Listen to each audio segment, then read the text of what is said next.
ہمارے خداوند یسوع کی انجیل مقدس متی کے مطابق اس کا 12واں باب 14 سے 21 آیات تک۔ ایک دن فریسیوں نے باہر جا کر یسوع کے خلاف مشورہ کیا کہ اسے کس طرح ہلاک کریں۔ یسوع یہ جانتے ہوئے وہاں سے چلا گیا اور بہت سے لوگ اس کے پیچھے ہو لیے، اور اس نے ان سب کو شفا بخشی اور انہیں تاکید کی کہ مجھے ظاہر نہ کرنا، تاکہ جو اشعیاء نبی کی معرفت کہا گیا تھا وہ پورا ہو کہ دیکھو میرا خادم جس کو میں نے چن لیا، میرا محبوب جس سے میری جان خوش ہے، میں اپنی روح اس پر ڈالوں گا اور وہ غیر قوموں پر صداقت ظاہر کرے گا۔ یہ نہ جھگڑا کرے گا نہ شور، اور بازاروں میں کوئی اس کی آواز نہ سنے گا۔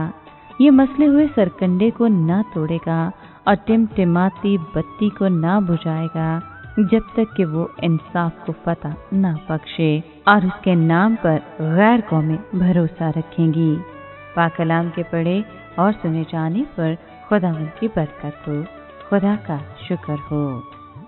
عزیز دوستو، جب یسوع مسیح کو پتہ چلا کہ فریسی اور ہیرودیس کے حامی انہیں مار ڈالنے کی سازش کر رہے ہیں، تو وہ اپنے شاگردوں کے ساتھ گلیل کی جھیل کے لیے روانہ ہو گئے۔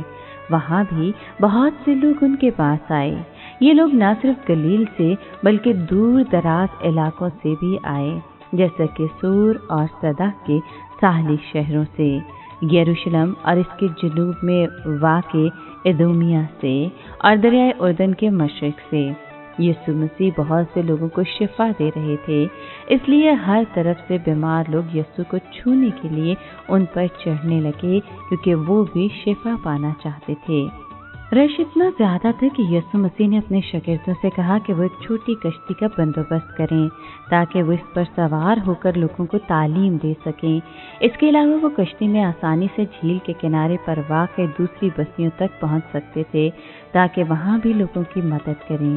یسوع کے شاگرد متی نے لکھا کہ یسوع کے ان کاموں سے وہ بات پوری ہوئی جو اشعیاء نبی نے کہی تھی۔ یہ انہی کی پیشن گوئی تھی جو پوری ہو رہی تھی۔ یسوع مسیح ہی خدا کے پیارے خادم تھے جن سے خدا خوش تھا۔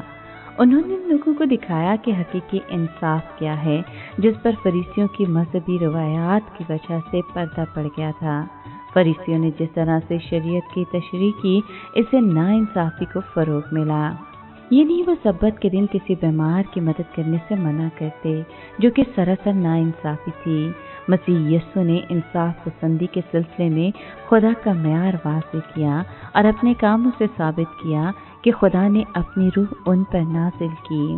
اس کے علاوہ انہوں نے لوگوں کے کندھوں سے بے بنیاد روایتوں کا بوجھ ہٹا دیا۔ اس وجہ سے مذہبی پیشوا یسوع مسیح کو مار ڈالنا چاہتے تھے، مگر پیشن گوئی میں درج اس بات کا کیا مطلب تھا کہ وہ نہ تو بحث کرے گا اور نہ ہی چلائے گا، اس کی آواز سڑکوں پر سنائی نہیں دے گی۔ جب یسوع مسیح شفا دیتے تھے یا کسی شخص میں سے بری روح نکالتے تو وہ اسے یہ تاکید بھی کرتے تھے کہ لوگوں کو مت بتاؤ کہ میں کون ہوں۔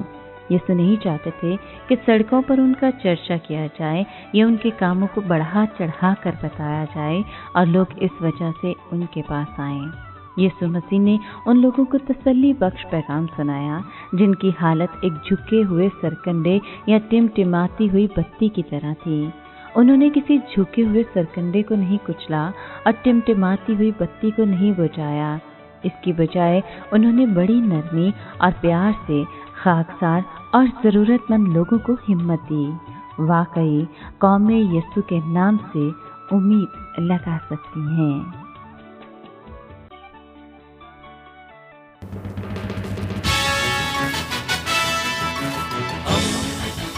دوستی کا پیمبر ریڈیو ویریتاس ایشیا۔